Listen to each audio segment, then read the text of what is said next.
Tatlong kalalakihan ang gumawa ng ingay dahil sa kanilang mga social media at TV exposure noong Sabado, ika-6 ng Abril taong 2024, sina Attorney Oliver Moeller, Andres Mulak, at Lucho Agoncillo.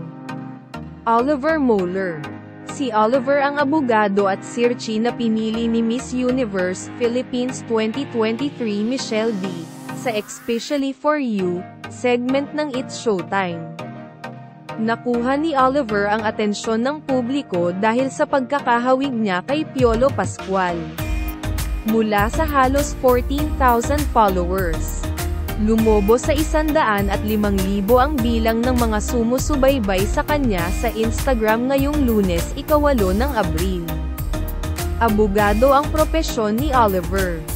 Ang kanyang biglang pagsikat sa social media ang dahilan kaya naglabas ng mensahe ng pagbati ang kinaaniban niyang Integrated Bar of the Philippines Cebu City. Nakasaad dito, Today, IBP.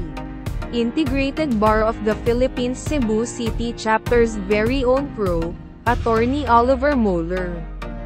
Not only stole the heart of Miss Universe Philippines Michelle D but the hearts of many Filipinas all over the country, and all over the world. We wish to congratulate Attorney Oliver on his guest appearance on ABS-CBN's It's Showtime, where he was dubbed, the sporty lawyer of Cebu. Lawyer, fitness enthusiast, baller, golfer. Maybe model actor could be another feather in his hat. Andres Mulak. Hindi lamang si Moeller ang napagtuunan ng atensyon noong Sabado dahil pinag-usapan din ang paglabas ni Andres Mulak sa Eat Bulaga.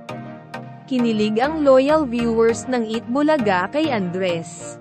Naging masaya rin sila para kay Riza May Dizon na matinding kilig din ang ipinamala sa personal na paghaharap nila ng kanyang hinahangaan na aspiring actor na kakambal ng co-host niya, na si Atasha Mulak.